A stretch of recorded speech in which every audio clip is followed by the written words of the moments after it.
Hola, buenas tardes. Bueno, mi nombre es Lola Lozano y soy la responsable de Global Charter Controller Institute y les doy la bienvenida a este Controller Forum. Yo a todos los CCAs, a los controles certificados y a los que no están certificados. Hoy, pues en este fórum vamos a ver pues, cuáles son los principales desafíos del control de gestión con grandes expertos y especialistas en la materia, como son Enrique Aparicio, que es el CEO de Isabel Mora, perdón, David Díez Guillén, que es el director de control de gestión de Estrella Galicia, Enrique Berruezo, que es el responsable de control de gestión de Consentino, y Benigno Prieto, que es socio de KPMG. Y todos ellos estarán moderados por Juan Hernández, que es el director de estrategia de nuestro instituto. La figura del controller, como yo creo que se pondrá de manifiesto a lo largo del fórum, pues es una figura ya indiscutible, ¿no? para el desarrollo de las empresas y para su evolución exitosa. En los últimos tiempos, nosotros decimos en el instituto que ya no solo pues, el control es capaz de analizar el pasado, gestionar el presente, sino que en estos momentos ya tiene que ser capaz de predecir el futuro. Es una figura sin la cual realmente difícilmente se podrían tomar decisiones, ¿no? Porque al final nos ayudan pues a analizar esa información tanto interna como externa de la empresa, que nos va a permitir, como digo, pues definir la estrategia, ¿no? y tomar estas decisiones. Esto hace de esta figura pues una de las posiciones más demandadas actualmente por las empresas. Como pone de manifiesto el estudio último que hemos hecho, que es la radiografía del controller de la empresa española, que lo hemos hecho con la Universidad de Vigo, la Universidad Autónoma de Madrid y una universidad inglesa, y en ella se pone de manifiesto, ¿no?, cómo los salarios, pues son la figura del control es una posición muy bien retribuida y en la cual pues los propios controles pues están muy satisfechos, ¿no? Entonces yo creo, yo os la pasaré a todos los asistentes para que la podáis ver y nada, y deciros a los que no estáis certificados que, bueno, pues nosotros en el instituto llegamos a acuerdos con distintos centros de formación y ahora tanto el Consejo General de Economistas como el Colegio Vasco de Economistas van a impartir un programa que además de formarte como controller business partner de la empresa, pues te permite prepararte para certificarte como controller profesional. Entonces yo os invito a todos, ¿no?, a que conozcáis esta figura. Haremos el próximo martes haremos un webinar en el que estará presente el director académico y yo creo que es una buena oportunidad para por lo menos informaros, ¿no?, de la importancia de esta figura. El otro día, bueno, nosotros además llegar a centros que imparten este programa y que para poder certificarte, pues también certificamos a empresas. Ahora mismo, en este momento, estamos certificando a Resol y a Indra, y bueno, está aquí también Enrique Berruezo, que también a Cosentino, para que os hagáis una idea. Y el otro día me decía el director general de Indra que realmente pues, los grandes beneficios de la certificación es, por un lado, pues, garantizar la profesionalidad de su equipo, ¿no?, ante los stakeholders, y por otro lado la formación continua, ¿no? En estos momentos con grandes cambios donde la tecnología, la inteligencia artificial pues es necesaria para que los controles puedan desarrollar bien su trabajo, pues qué más, qué menos que estar al día. Y esto es lo que nosotros, como plataforma certificadora, pues os garantizamos, ¿no? Con eventos como este, con nuestra revista y bueno, con estudios, etcétera. Y sin más dilación, pues nada, por último, deciros otra vez que por favor, si los que no estéis certificados, que por lo menos echéis un vistazo al programa del Consejo General de Economistas y el Colegio Vasco, que os hemos puesto ahí los enlaces. Y nada, y sin más dilación, le paso la palabra a Juan y comentaros que al final del fórum pues habrá un espacio en el cual podréis hacer vosotros preguntas a través del chat. Muchas gracias. Bienvenido, Juan. Gracias. Hola, Hola. bueno, eh, buenas tardes a todos. Muchas gracias por estar en este encuentro. Yo creo que, bueno, como ha introducido Lola los ponentes, no vamos a hacer mucho más hincapié en esto. Quizás sí que sería bueno que os conectarais micrófonos y cámara para que estemos todos en pantalla, si os parece bien. Y bueno, pues un poco la idea de hoy es que seamos capaces de ver pues, cuáles son los retos, los desafíos, cuáles son los puntos calientes de control de gestión en el 2023, ¿no? Y quizá un poco para contextualizar un poco, vamos a empezar por David. Eh, un poco para contextualizar un poco el momento en el que estamos, ¿cómo crees que están cambiando la forma en la que se están organizando los equipos de control de gestión? Empecemos por la forma de trabajar, ¿no? Muchas gracias, Juan, y muchas gracias al Instituto por darnos la oportunidad de estar hoy aquí. Eh, yo creo que desde hace mucho tiempo el Instituto viene hablando de esta figura de business partner, ¿no? Y yo creo que cada vez más con los retos que vienen y esta economía tan cambiante, ¿no? Y como cada día tenemos más incertidumbre sobre los diferentes escenarios, cada vez más es más importante que los equipos de control de gestión estén cerca de negocio, ¿no? Hubo una época, no sé, hace 10 años, donde las cosas eran más cómodas y quizás sí que podíamos hacer nuestro trabajo desde el despacho, ¿no? Y ya incluso en aquella época hablábamos de que si estabas más del 80% en tu silla, estabas haciendo mal el trabajo de control de gestión, ¿no? Porque no estabas cerca del negocio. Y creo que a día de hoy es todavía más importante estar cercano, porque las cosas cambian demasiado rápido y la única manera de estar enganchado, darte cuenta de las cosas que están ocurriendo es si tienes esas relaciones con las diferentes áreas de negocio, ¿no? Si por otro lado estás viendo tus datos, ya obviamente datos históricos desde tu sitio, sin palpar el negocio, creo que no vas a ser capaz de aportar valor a tu organización, ¿no? Y al final, si queremos que nuestro departamento de control de gestión crezca y adquiera responsabilidades y muchas de estas cosas que hablamos normalmente en el instituto, es importante que estemos cerca, que nos ganemos la autoridad. Siempre digo que no es tan importante quizás la posición en la que estemos ocupando en el organigrama, como ser capaces de ganar esa autoridad dentro de la compañía para que te llamen en esos momentos que hay que tomar decisiones, ¿no? Uh-huh. ¿Y cómo crees que en estos entornos tan volátiles de subida de precios, bueno, de incertidumbre de demanda, de época post-COVID, de cambio tecnológico, cómo podemos desde los departamentos de control de gestión o cuál va a ser nuestro papel para ayudar a tomar más y mejores decisiones? Claro.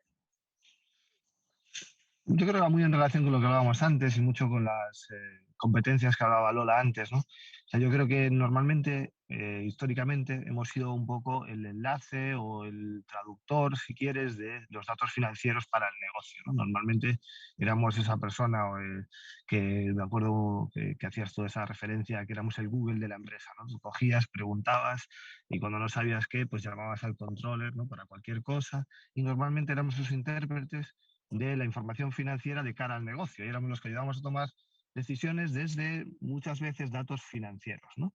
Y yo creo que el reto que tenemos es que esto está cambiando y que quizás ahora es más importante que seamos traductor de eso, de los datos de la compañía. Entonces, quizás no sea tan importante nuestro papel técnico a la hora de, o sea, sí que conocer cómo están ordenados los datos, conocer desde dónde llegan los datos, cómo se capturan, etcétera, etcétera, ¿vale? Pero igual no tan en esa parte técnica digamos, tecnológica, si quieres, de montar las bases de datos, etcétera, pero sí que ser capaces de ser esos traductores de esos datos, convertirlos en información, ser capaces de automatizar esa información, convertirla en conocimiento, eso está muy manido, ¿no? Convertir esa información en conocimiento y sobre todo, que creo que es lo más importante, además de ser traductores de los datos de cara a la toma de decisiones, tenemos que hacerlos trabajar, ¿no? Tenemos que hacer que esos datos tengan valor, que sirvan para algo, ¿no? Entonces, al final, eso yo creo que es nuestro trabajo en esta nueva economía que cada vez tiene más retos, que los datos para que, si no quieres datos históricos, quieres tendencias, tienes que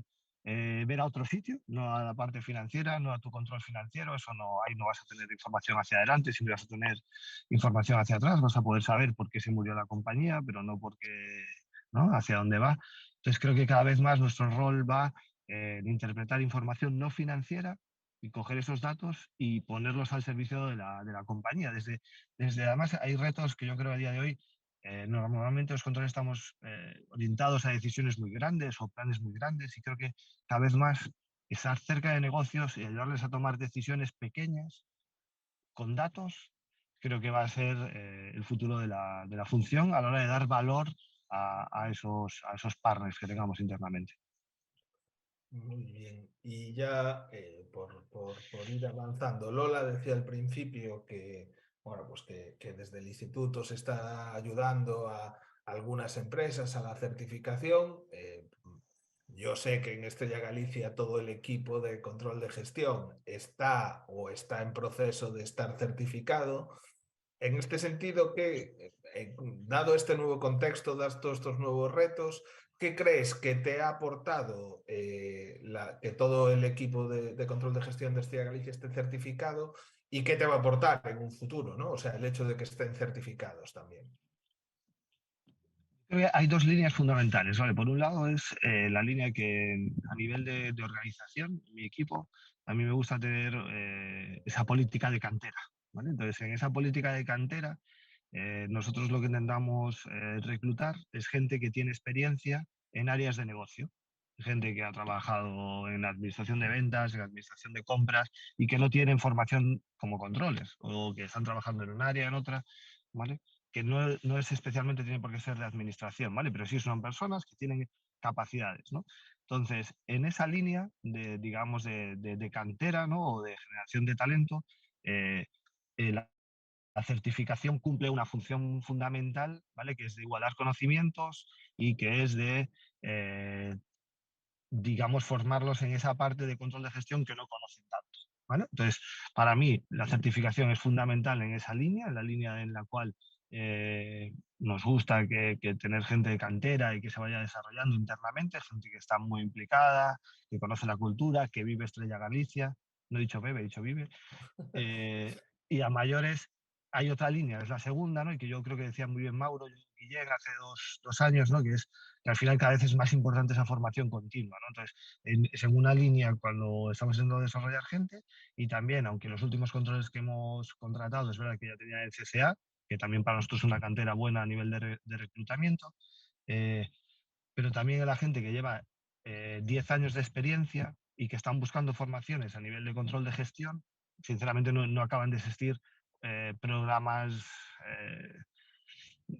muy adecuados, ¿vale? Entonces, a nivel que valoramos mucho a nivel del CCA, es que está muy al día. Por ejemplo, para alguien que lleva 10 años de control de gestión y se quiere meter en temas de datos, es algo nuevo para ellos, ¿no? Entonces, toda la parte que tiene a nivel de Business Analytics, incluso del back, dentro de los programas de CCA, para nosotros son muy importantes a la hora de, o sea, a mí no me gusta esa palabra de reciclaje, pero sino a la hora de formarse, de ampliar conocimientos y de continuar con su desarrollo, ¿vale?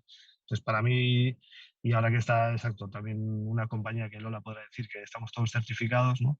Eh, Existen esas dos líneas, una para el desarrollo de la gente que entra y otra para ampliar capacidades y conocimientos de la gente actual que está en el equipo. Vale, muchas gracias, David.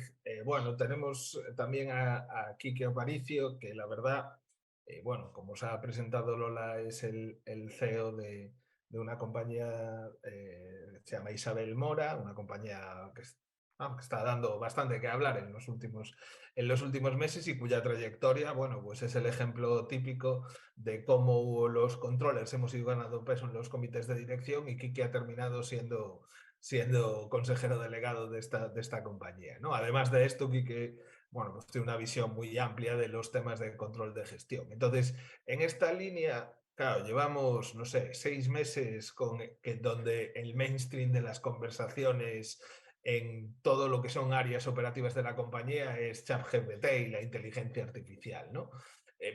¿Cómo? Bueno, pues desde luego parece que control de gestión no va a ser... no va a escapar, ¿no? de esta nueva tecnología. Y en este sentido, ¿cómo crees que cosas como la inteligencia artificial o desarrollos tecnológicos que hoy día a lo mejor no conocemos, cómo pueden cambiar la forma de trabajar en control de gestión, Quique?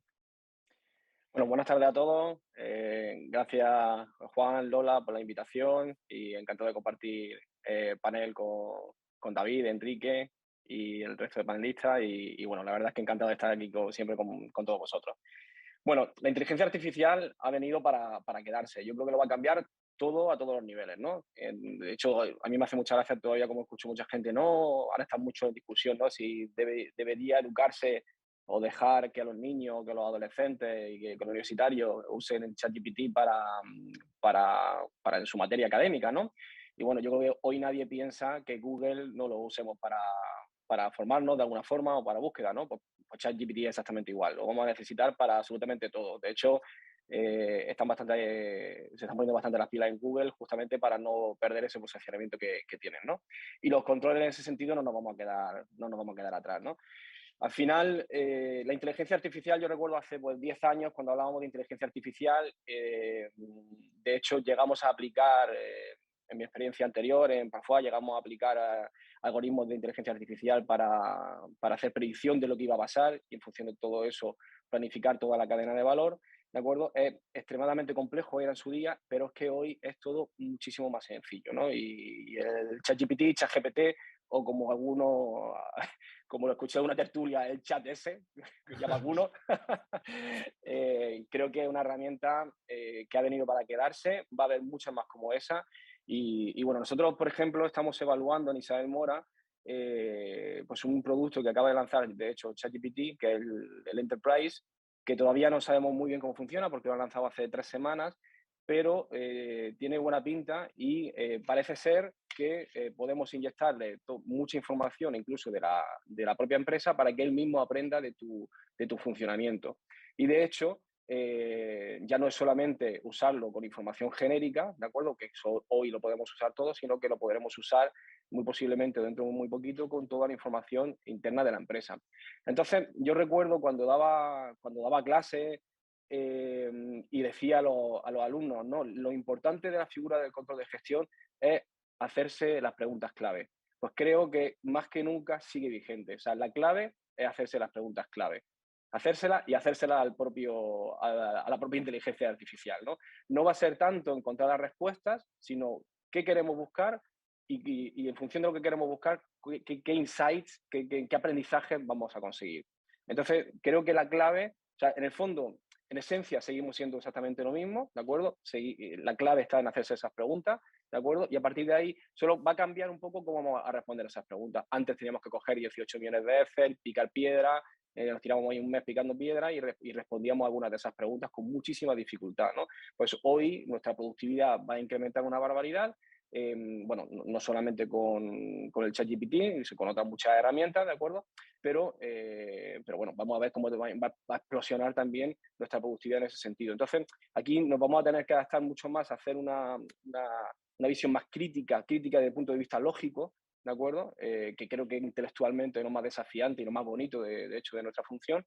Y va a estar la clave de control de gestión por ahí. Y bueno, de hecho, ya no solamente ChatGPT, aquellos que trabajáis con Power BI, veis que tiene siempre una pestañita de insights que de tus propios datos te empieza a dar aprendizaje. Todavía no está súper desarrollado, pero realmente ya sabéis también que Microsoft planea todo el motor de ChatGPT, lo planea integrar dentro de su motor de Office. Y bueno, yo creo que ahí va a ser una potencia brutal, ¿de acuerdo? Lo bueno de todo esto es que el resto de la empresa no se va a enterar mucho de esto. Entonces, mientras tanto, decís que sois vosotros, ¿vale? Y así os coronáis, ¿no? No, pero fuera de broma.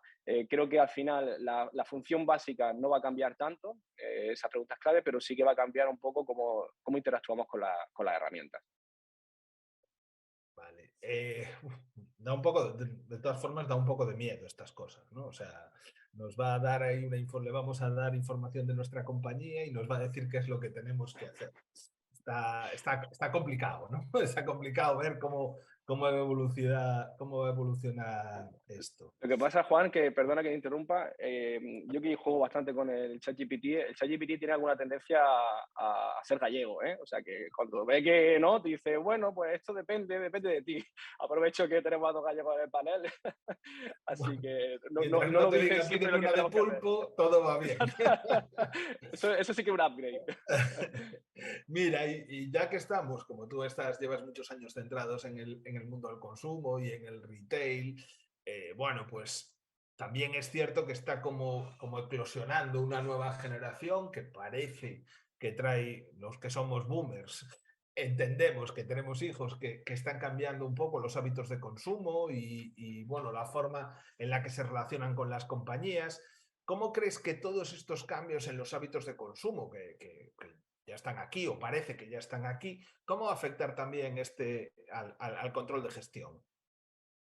Bueno, yo creo que al final, pues como todos los cambios que estamos viviendo últimamente, ¿no? La verdad es que pensamos que hace 10 años había muchísimos cambios y de repente vemos que es que ahora que hay cambios brutales ahí cada 2 años, ¿no? Esto, esto si no lo dicen hace unos años nadie lo pensaría, pero es la realidad. Y también nos demostramos nosotros mismos lo resilientes y lo adaptables que somos, ¿no? Entonces, bueno, creo que cada vez hay que perder más el miedo al cambio porque nos demostramos nosotros mismos que lo conseguimos, ¿no? Y las tendencias de consumo es uno de los puntos que también está cambiando, ¿no? A ver, también te he de confesar que a mí esta generación Z todavía me tiene ahí un poco desconcertado, ¿no? Hablando de la moda, ¿no? Que es lo que yo más conozco a nivel sectorial, porque, bueno, es una generación que habla mucho de sostenibilidad y demás, y luego resulta que Shein pues factura más que Inditex en online, ¿no? Por ejemplo, que es todo lo contrario no todo lo contrario, ¿no? Pero que, bueno, que es una empresa que no se prodiga como sostenible, ¿no? Aunque seguro que cambian un poco el approach. Y bueno, al final sí que es cierto que ahora las barreras del e-commerce y el físico ya no se sabe uno dónde está la barrera, todo mucho más híbrido. Cuando hay un consumidor compra en una tienda, puede comprar online dentro de la tienda. ¿Y eso qué es? ¿Una tienda, eso es una venta física o una venta de online? Hoy está todo muy mezclado. Bueno, al final el tema del metaverso, que mucho se habla, pero parece que está lejos de ser una realidad. Sí que es cierto que ahora el cliente interactúa de muchas formas diferentes. Nuestra fuente de datos también va cambiando bastante. Por ejemplo, redes sociales cada día tiene que ser algo más de lo que tengamos que tirar, y sobre todo la generación Z, que son los grandes consumidores que se están incorporando al mercado, pues realmente interactúan mucho más y son mucho más ágiles con la interactuación en redes, ¿no? Yo creo que al final también vemos, por ejemplo, el consumo, ¿no? Hablo, por ejemplo, a nivel de Isabel Mora. Nosotros hemos vendido mucho en invierno de todo producto de íntimo, de térmica, porque hacía frío, la energía estaba muy cara y la gente se tenía que proteger del frío de una forma, pues bueno, Tradicional. ¿no? Efectivamente, con ropa, ¿no? Entonces, al final, bueno, y al final todo cambia muy rápido, ¿no? Entonces, yo creo que al final nosotros tenemos que estar súper pendientes de lo que pasa, incorporarlo lo más rápido posible dentro de nuestros modelos y hacer que toda la cadena de valor pivote sobre estos cambios tan rápidos que están sucediendo, y nosotros tener esa adaptación y mucha generación de escenarios, porque nadie sabe lo que va a pasar, ¿de acuerdo? Pero mucha generación de escenarios, y sobre todo debemos ser el que pivote todos esos cambios de hábitos de consumo de cualquier otra índole, para que la cadena de valor realmente se adapte y bueno, al final ganemos en eficacia, ¿no? Que la estabilidad es uno de los drivers principales de cualquier empresa, y mucho más en empresas de moda. Muy bien. Luego aprovecho estoy viendo que hay alguna pregunta en el chat. Aprovecho para deciros que podéis dejar las preguntas en el chat y que luego haremos una primera ronda bueno, pues para conocer o para pulsar algunas opiniones, y luego dejaremos un espacio de 15 minutos o algo así bueno, pues para responder a algunas de las consultas que nos paséis por el chat. Bueno, Enrique, pasamos de Enrique a Enrique. Hablábamos antes de conectarnos que son los dos de Almería. Estamos Almería 2, Galicia 2. Y bueno, pues con Enrique, que es como os presentó, es el director de control de gestión de Cosentino. Me gustaría saber cómo, claro, en una empresa industrial donde los procesos también son largos y digamos que ajustar esos procesos productivos es complicado, o al menos en apariencia ajustar todo el ciclo de la cadena es difícil. ¿Cómo está cambiando vuestra forma de planificar y presupuestar toda esta incertidumbre con la que estamos conviviendo, ¿no? Hola, bueno, primero de todo, buenas tardes a todos y buenos días a los que nos siguen al otro lado del Atlántico, que he visto que hay por ahí gente conectada también, y agradecer al Global Charter Control Institute y a Lola especialmente por la invitación, y la verdad que es un honor estar con panelistas de este nivel compartiendo nuestra experiencia. Y al hilo de la pregunta que hacías, el presupuesto como se conocía tradicionalmente ha muerto. Creo que quien piense lo contrario se engaña. ¿Eso quiere decir que no exista? No, sigue existiendo. Siempre tienes que tener un presupuesto, una guía, un objetivo, pero con la incertidumbre que hay y con lo rápido que cambian las tendencias, la demanda, los precios, las materias primas. Entonces, lo que sí que no cambia con esa velocidad es los KPIs operativos que tú tengas. Como bien has dicho, nosotros somos una empresa bastante industrial, aunque a mí me gusta decir que somos 3 empresas en una. Tenemos una fábrica enorme, pero tenemos una cadena de distribución enorme también, porque tenemos más de 150 centros repartidos por el mundo y una comercialización. Perdona, Enrique, creo que a lo mejor puedes presentar un poquito a Cosentino, porque bueno, digamos que el negocio de Estrella Galicia es fácil de entender, es cerveza, el de Isabel Mora también, vende ropa térmica tal, pero vosotros tenéis un negocio que, como dices tú, son 3 en 1. A lo mejor puedes dedicar un par de minutos a contarle a la gente lo que es Cosentino para que contextualice un poco Perfecto. tus respuestas, si te parece. Somos un grupo que está asediado en Almería, que nos dedicamos a producir tablas de gran formato. Las marcas más conocidas son Silestone y Decton. Toda la producción está concentrada en Almería, pero tenemos nuestra propia red de distribución, que es una de las cosas que nos diferencia de nuestros competidores. El resto de los competidores lo hacen con distribución externa. Nosotros tenemos una red de 150 centers repartidos por el mundo. Nuestro principal mercado es Estados Unidos. El año pasado facturamos prácticamente 1.800 millones de euros, y tenemos ese reto adicional, además de producir, de tener que distribuir tabla a tabla, que termina en su gran mayoría en encimeras de cocina, a nivel mundial.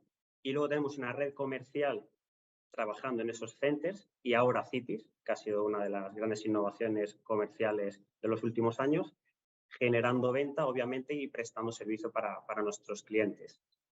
Entonces, el presupuesto que nos sirve como guía, al final es un objetivo que hay que cumplir, pero para nosotros lo importante es nuestros KPIs operativos, que son los que no cambian tan rápido.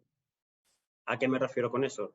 Pues las OEs que tenemos que conseguir en nuestras fábricas, las visitas que tienen que hacer nuestros comerciales, los stocks que tenemos que tener, todo eso no va cambiando tan rápido, y lo que hacemos es gestionar mucho más eso que el presupuesto propiamente dicho. ¿Qué nos ha enseñado el COVID, la inflación del año pasado o la crisis que podemos tener este año, que todo el mundo está diciendo que vamos a tener? Pues que hay que estar, primero, muy cercano al negocio, hay que saber y anticipar todo lo que está pasando en el negocio, y hay que saber muy rápido qué decisiones tomar para eso llevarlo a tus plantas. Al final, desde que nosotros compramos materia prima hasta que vendemos una tabla en el center de Hawái, pasa mucho tiempo. Y al mismo tiempo hay que tener mucha flexibilidad. Además, es una de las cosas que a nosotros nos gusta decir, que en la flexibilidad está el éxito de nuestro negocio. ¿Qué quiero decir con eso? Pues que aunque hay un objetivo, un presupuesto que es anual, nosotros nuestra planificación se hace semanal. Diariamente se recogen los pedidos a nivel mundial, se procesan y termina saliendo una planificación semanal en la que depende lo que vas a producir en cada una de nuestras fábricas, en cada una de nuestras líneas. Eso es un reto, pero es donde nosotros también aportamos valor, porque como decía Quique, como decía David antes, cada departamento tiene una función muy específica, muy poca gente en la compañía tiene esa visión 360 grados que sí que vas a tener como controller, para saber cómo trasladas esa demanda que está sucediendo en Hawái de una tabla que estás vendiendo a un arquitecto, a un diseñador, a un marmolista, a una necesidad de compra que va a tener tu departamento de compras para traer una materia prima de China o de Turquía. Entonces, esto ha cambiado. Antes las planificaciones, te servían planificaciones trimestrales, semestrales, porque era muy raro que cambiase la tendencia. Ahora la realidad nos ha llevado a que tienes que ir cambiando semanalmente. Con todo lo que lleva. Claro, y en esa línea que estás diciendo, ¿no? De incertidumbre y tal, claro, es imposible no hablar de analítica como una herramienta, ¿no? Digamos que la analítica de negocio ha sido fue el ChatGPT de hace 3 años, estaba todo el mundo en hype, ¿no? Hablando de analítica de negocio. Con el paso del tiempo, ¿qué hemos aprendido? ¿Qué lecciones hemos aprendido de la aplicación de la analítica para mejorar los procesos de negocio? Yo creo que hemos aprendido que la analítica es todo, y no es porque estemos entre controles, es porque realmente lo creo. ¿Qué quiero decir con eso? Pues lo que decíamos, al final, dependiendo de la calidad de los KPIs que tengas, de lo ágil que seas y flexible que seas para incorporar la realidad a tu negocio, el resultado va a ser uno o va a ser otro. Hemos visto que hay una incertidumbre, una volatilidad que hace que los KPIs que te valían hace 4 años, 5 años, y que era pues voy a ver cómo voy mensualmente con ese KPI, ya no nos vale. Muchos KPIs hay que hacerle seguimiento diario. Y adicionalmente, antiguamente, con tener un cierre mensual más financiero, era suficiente para entender qué está pasando, porque muchas cosas eran, pues oye, lo del año pasado más una inflación y como los precios han estado un poco por encima, un poco por debajo, era suficiente. Ahora, si no le metes analítica a todo eso para entender realmente qué hay dentro de todo eso, es imposible entenderlo y además esa analítica tiene que estar muy de la mano del negocio. No vale solo con tener ese KPI, es que tienes que estar sentado al lado del comercial, sentado al lado del director de fábrica, sentado al lado del director de compras, para entender qué KPI necesita él y cuál es la interpretación que hay que hacer de ese KPI. Y luego cómo traduces todo eso a cómo impacta en el resto de la compañía. Entonces, creo que la analítica ha tenido un cambio bestial en los últimos años, sobre todo en el peso que ha ganado para poder ayudar a las compañías a tomar las decisiones correctas. El peso que eso ha hecho que ganemos o que deberíamos de ganar dentro de las organizaciones, pues es bestial. Entonces, en resumen, una analítica que antes era muy estática y que te servía mucho para explicar qué había pasado, se ha vuelto mucho más dinámica y que me tiene que ayudar a tomar decisiones para mañana. No me expliques qué pasó el mes pasado. No quiero la analítica para que me expliques qué pasó el mes pasado. Quiero la analítica para que me digas qué tengo que hacer mañana. Vale, y por ir cerrando un poco el círculo, ¿no? Hemos hablado un poco de tecnología, hemos hablado un poco de tendencias de consumo, hemos hablado un poco de analítica, bueno, y nos falta una visión que es la más humana del control de gestión, ¿no? Es decir, siempre hemos dicho que el control de gestión se requiere unas habilidades personales, se requiere una capacidad de relación, de información, de sintetizar, de comunicar, etcétera. ¿Y cómo crees que serán estas habilidades y formaciones necesarias del controller en el futuro? Y si en particular crees que van a seguir siendo las mismas o se va a necesitar hacer cosas distintas, ¿no? Yo qué sé, hoy estamos todos conectados a través de un ordenador. Hace 5 años esto era bastante más complicado, ¿no? Entonces, bueno, pues en las empresas, digamos que se ha impuesto un modelo de relación también, algo más frío a través de una pantalla, pero que forma parte del trabajo diario, ¿no? ¿Cómo crees que deberían de modificarse las habilidades o hacia dónde vamos en este tema de habilidades personales, ¿no? Yo creo que, y además es algo que comento mucho con el equipo y con otros colegas de trabajo. Antiguamente el controller era una persona como muy financiera, normalmente venía de administración, con formación a lo mejor más contable, más financiera, más de números. A día de hoy, eso se supone que sabes analítica de datos, que sabes que tienes esa base más financiera, pero para mí no es lo que va a diferenciar al controller en el futuro. ¿Por qué? Pues lo ha comentado antes también Quique y David. el controller tiene que ser un buen comunicador. No vale solamente con que seas el mejor analista del mundo. Como no sepas contar lo que estás viendo en los números, estás muerto. No vale solamente con, es decir, tienes que tener una formación 360. Yo me gusta resumirlo en, tienes que ser el empresario de tu empresa. Si tú fueses empresario, ¿qué te preocuparía? ¿Y qué decisiones tomarías? ¿Y qué te gustaría saber? ¿A dónde voy con eso? Pues porque no vale solamente con tener el mejor KPI del mundo, no vale solamente con tener la mejor proyección del mundo.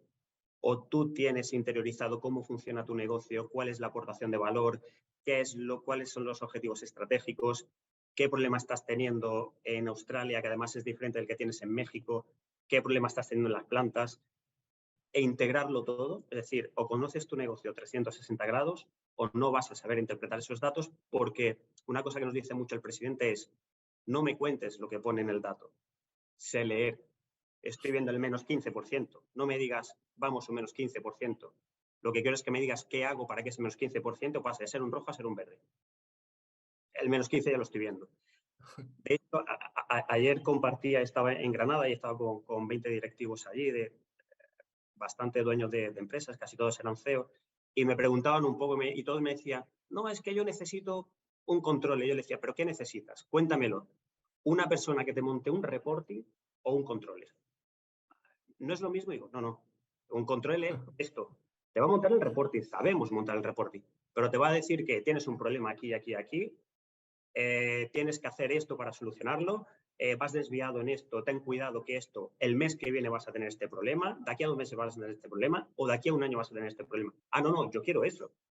Ya, pues es que eso es un control. La siguiente pregunta que me decían es, ¿y dónde lo encuentro?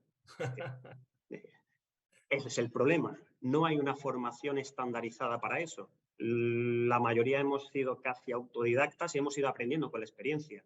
Gracias a día de hoy, pues existen cosas como el CCA, que es de las pocas formaciones que hay a día de hoy regladas, para que nos entendamos, que sí que te pueden dar esa formación. Y yo lo digo por experiencia personal. Yo estuve 9 años trabajando como CFO para Costantino en Brasil, el CFO de Latinoamérica. Cuando yo llego a España hace 3 años para llevar a nivel mundial control de gestión, lo primero que hice fue buscar una formación.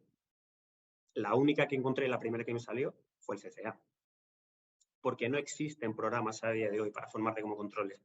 Y ahí es donde yo voy, creo que es uno de los retos nuestro como comunidad de controles, que es apostar por esa formación, ver qué necesitamos y sugerir al al instituto, oye, creemos que tenemos que reforzar la formación por aquí, tener esa formación continua, porque quien no se forme de forma continua está fuera. De hecho, de 3, 4 años atrás a lo que se necesita hoy ha cambiado totalmente. Y me callo que me enrollo mucho, perdonad. Es que me ha pasado. Nada. Me viene bien porque Benny, que era el otro ponente, debe de estar bajando un avión y todavía no ha podido conectar.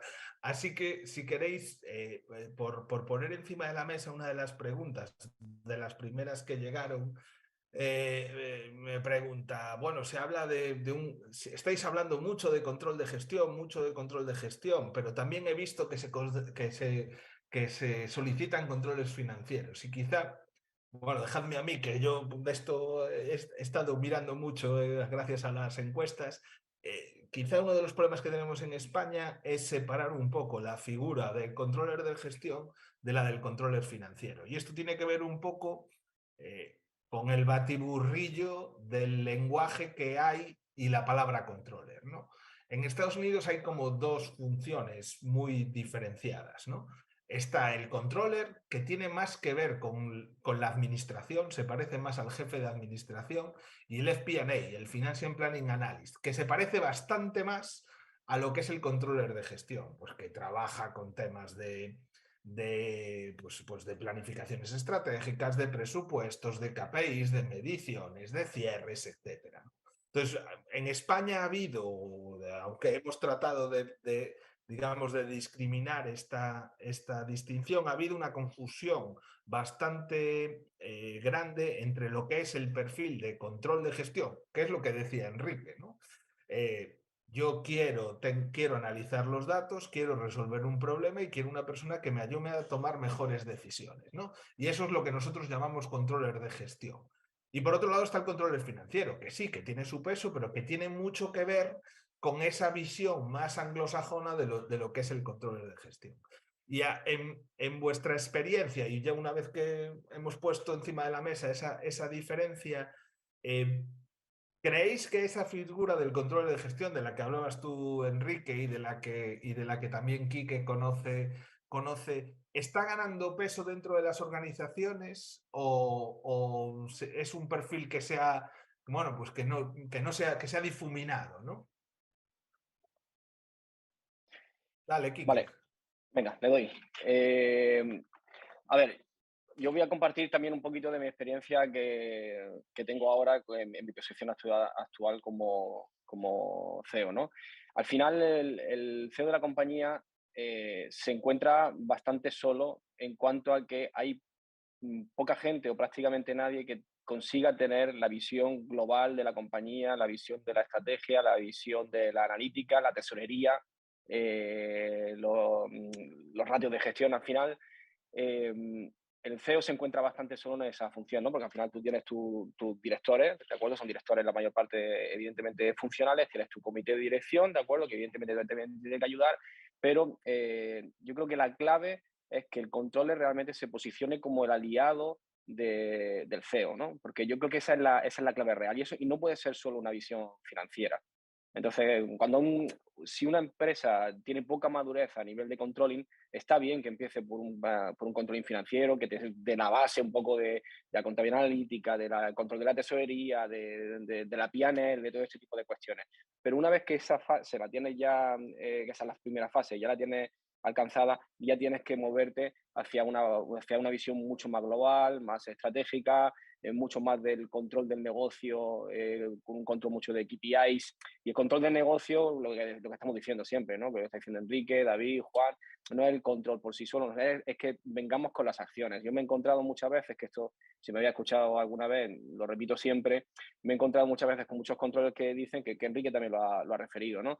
Oye, pues mira, está pasando esto, es que eso no aporta ningún valor. O sea, el controller tiene tendencia natural a no mojarse, es la realidad. Y tenemos que invertir nuestra tendencia natural a mojarse. Y ahí es como realmente te conviertes en un partner, un aliado de la dirección general que realmente le puedes aportar. Por lo tanto, lo que impera y la tendencia es sin duda un controller mucho más generalista, mucho más de negocio, con una visión global. Pero evidentemente hay que tener control industrial, control de recursos humanos, control financiero, es decir, empresas evidentemente muy grandes tiene que haber un nivel de especialización, ¿no? Pero sin duda, posicionarte como partner de la dirección general es un valor añadido de la propia función de controller y para la propia empresa. Pues recogiendo me ha gustado mucho digamos, el paralelismo de la madurez de la función de control de gestión bueno, pues con cada una de las fases, ¿no? Entonces, esa primera fase, digamos, más inicial, en la que hay que poner un poco de orden, parece que tiene que ver bastante con ese controller financiero. El segundo paso, estamos hablando más de un controller de gestión, pues ya empiezas a integrar muchas más métricas operativas, trabajas más esto.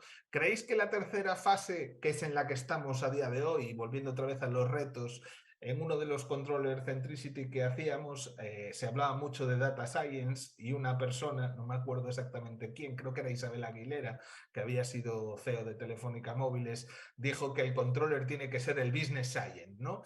Que es aquel, digamos, que antes nos poníamos entre negocio y finanzas, y ahora tenemos una tercera parte, que es negocio, finanzas y datos. ¿Creéis que eso es una tendencia de futuro o que ya es el presente? Vale, Enrique, por Enrique. ejemplo. Yo sí, queréis, yo creo que ese ya es el presente. De nuevo, yo ahí hablo en base a nuestra experiencia y a lo que cuando hablo con otros colegas, otros controles, otros CFO, otros CEOs, me transmiten que van a existir departamentos de data, va a depender del tamaño de la empresa, pero que van a existir departamentos de data en las compañías, yo creo que es una realidad. Y más a día de hoy, como contaba Quique, ChatGPT, ese es el futuro. El problema es que esos departamentos de data no van a saber interpretar el negocio ni van a saber interpretar los datos. volvemos a lo mismo. Se va a necesitar un controller que además sepa interpretarlo 360, como ha hecho Quique, y un poco por también aprovecharlo de controller financiero, controller, yo llamo estratégico. El controller financiero es la base de donde veníamos. Tienes un presupuesto, te comparas con un presupuesto, es un control de P&L básico. Lo que a día de hoy quieren las organizaciones no es eso. Es un controller estratégico, un socio, alguien que me ayude a ganar rentabilidad, a vender más. Y ahí pasa pues a lo que tú dices, Juan, antes éramos un poco intermediario entre finanzas, entre administración y negocio y tal. Ahora hay una tercera pata que es data muy potente, que tenemos que saber cómo funciona, que tenemos que saber todas las herramientas que hay, porque tenemos que saber qué estamos viendo, pero el valor va a estar en explotar todo eso. De hecho, teníamos una reunión no hacía tanto con el BVA, nos presentaron a su CDO, a su director, y él decía, aquí la clave no es el científico de datos, aquí la clave es el traductor de negocio, porque el científico de datos le da y te da un montón de información y tal, pero no sabe lo que está viendo. Y además no sabe, porque y lo decía, la clave es la pregunta. No sabe qué le tiene que preguntar a la máquina o qué le tiene que meter, a no ser que venga alguien de fuera y le traduzca lo que el negocio necesita y sea capaz de darte la respuesta. Con lo cual, yo no tengo ninguna duda que nuestro futuro, nuestro papel el día de mañana es más como socio que como control financiero y que el siguiente paso de madurez es data ya ha llegado y yo creo que además, es mi opinión personal, es hasta bueno ceder ese protagonismo a los departamentos de data, que sean los que trabajen con esas masas de datos y que nosotros tengamos más tiempo para estar más cerca de negocio y poder traer muchos más insights. Cuanto más insights traigamos para esos departamentos de data y mejores interpretaciones hagamos y más iteraciones haya, todo funcionará mucho mejor. Y en ese sentido, ¿cuál ha sido, bueno, no sé si estáis teniendo experiencia o habéis tenido experiencia de incorporar perfiles que no son propios de administración ni de finanzas a los departamentos de control de gestión, ¿no? Ahí, por ejemplo, en el chat había una persona que decía que es ingeniero de sistemas de profesión y estaba un poco preguntando por el curso, ¿no? Entonces, ¿cuál es vuestra experiencia de incorporar otros perfiles? Pues más ingenieriles, de sistema, de datos, comerciales, a los departamentos de control de gestión, y si creéis que esto es una tendencia o es una o eso todavía está lejos de que sea así, ¿no? A ver, yo creo que yo tengo experiencia en mi departamento de control de gestión de tener perfiles diferentes que hayan estudiado finanzas o economía o administración de empresas y realmente al final lo que necesitamos es de base una base muy fuerte analítica. Luego ya da igual si vienes de una ingeniería o vienes de economía o venga de donde venga. Si tienes una base analítica y tienes mucho conocimiento de negocio, luego la parte más técnica de control de gestión se puede aprender y se aprende con relativa facilidad, ¿no? Entonces, y funcionan también muy bien, aportan diferentes cosas. Experiencia, yo no de formación no soy ingeniero, soy de economía y ADE, como seguro que muchos de vosotros, pero un ingeniero, ¿de acuerdo? También aporta otra visión en ese sentido, ¿de acuerdo? Le falta la base económica, cierto es, pero sobre todo teniendo una base analítica se consigue explotar muchísimo. Y creo que departamentos, da igual que sea, pero hablando del nuestro, departamento de control de gestión, más multidisciplinares, en ese sentido, creo que funcionan muy, muy, muy bien. De hecho, por complementar un poco, nosotros por ser una empresa bastante industrial, tenemos bastante ingenieros industriales como controllers y hacen un trabajo de escándalo. Les falta a lo mejor esa base un poco más económica financiera. Yo también tengo la misma formación que Kike ha comentado, pero es fácilmente complementable si eres un buen analista de datos y entiendes cómo funciona el negocio. Para mí la clave es que entiendas cómo funciona el negocio. Pero es que también tenemos algún ingeniero informático que empezó montando reporting, está haciendo ahora el CCM y decía, pero yo soy ingeniero informático, ¿yo lo voy a hacer para qué? Digo, pues es de los mejores controles que tenemos dentro del departamento. Y se dedica más a la parte específicamente de reporting, pero es que te monta un reporting y cuando te lo da, te dice, hostia, he visto esto, esto, esto y esto. Y te acaba de dar la puerta de entrada a 4 grandes problemas que tenías como compañía, que a lo mejor no los habías visto, y es ingeniero informático. Yo creo que la base, tanto una ingeniería como económicas, finanzas, es una buena base. Como he dicho antes, no se enseña a ser controller en ningún sitio, es una formación que no existe y luego puedes simplemente complementarla con un CCA, con algo parecido y no veo un limitante que no vengas esa parte a lo mejor más contable financiera. Bueno, estábamos esperando a Beni, pero se ha debido se ha debido de quedar en el avión y teníamos para él reservada la parte de sostenibilidad, ¿no? O sea, por un lado, vosotros sois una empresa industrial y que trabaja en retail. Me gustaría que me deis un par de pinceladas sobre lo que pensáis, bueno, pues cómo integrar toda esta nueva sostenibilidad dentro de, o sea, o si esto encaja dentro del ámbito, del scope del controller, o es un tema ajeno, y si pensáis que forma parte del scope del controller, pues qué cosas debemos de tener en cuenta, ¿no? Perdonad el atraco, porque nos falta el ponente que iba a hablar de esto, pero os atraco que sois de confiar. A ver, yo creo que la sostenibilidad es uno de los temas principales de los próximos 10 años. O sea, la reconversión que vamos a tener que hacer todas las empresas para ser mucho más sostenibles es brutal. Y la principal cuestión que tenemos es, la primera es la medición.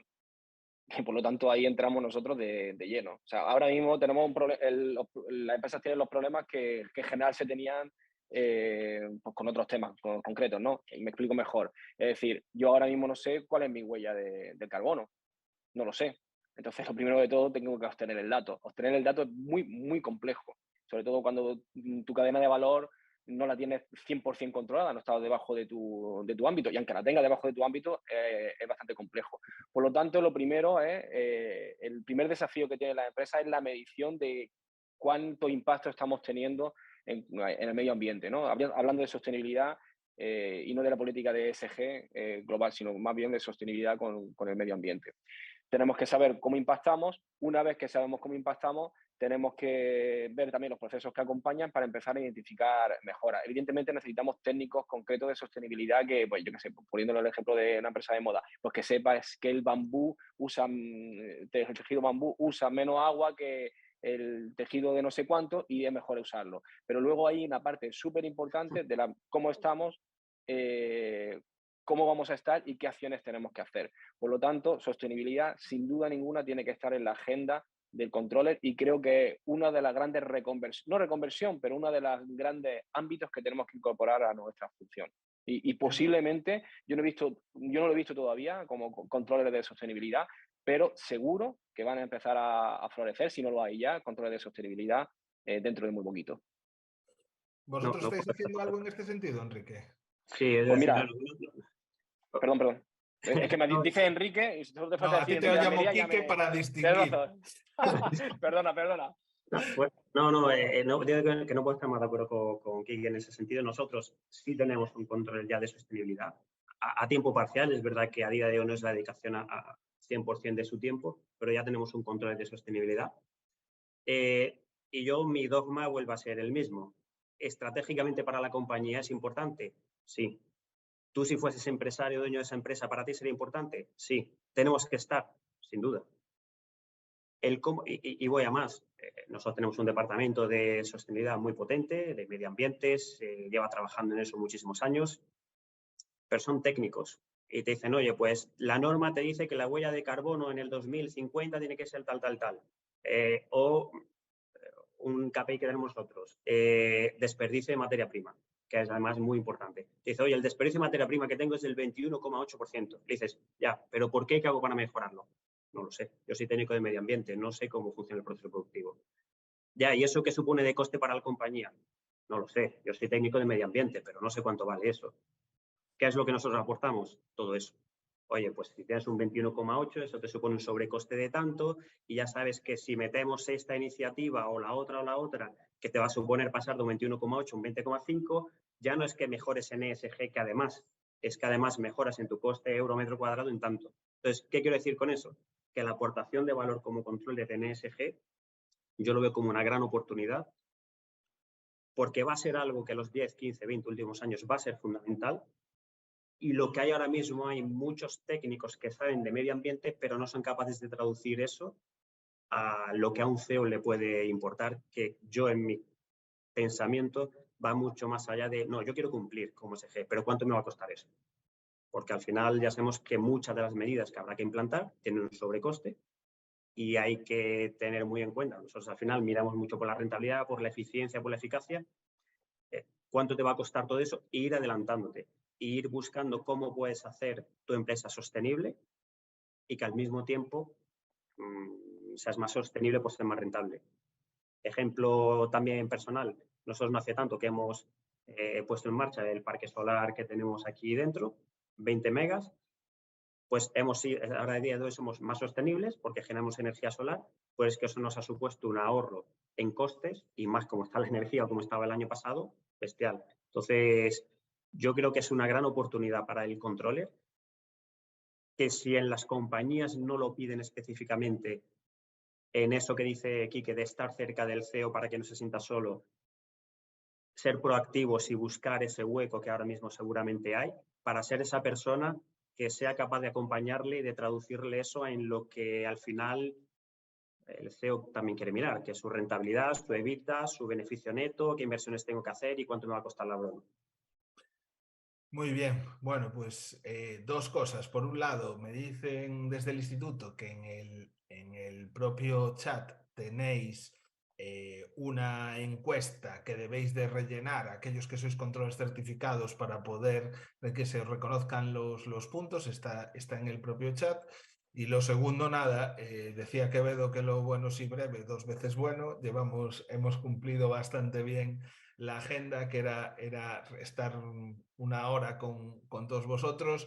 No hemos sido capaces de abordar todas las preguntas que hay en el chat, pero hemos ido cubriendo pues las que he podido ver, porque eran bastantes. Y nada, muchas gracias a todos por vuestra presencia. Es un placer siempre estar con gente como Quique, como Enrique, como David. Y nada, seguiremos en contacto seguro. Os animo a que, bueno, pues descarguéis la tercera radiografía de control de gestión, que tiene algunas cosas interesantes, como por ejemplo que el 80% de los controles volvería a repetir en su puesto de trabajo, que parece que es una profesión que nos entretiene. Estamos aquí a las 7 de la tarde delante de una pantalla, con lo cual parece que algo nos entretiene, ¿no? Muchas gracias a todos y un abrazo fuerte. Un saludo, gracias a todos. Gracias a todos. Chao.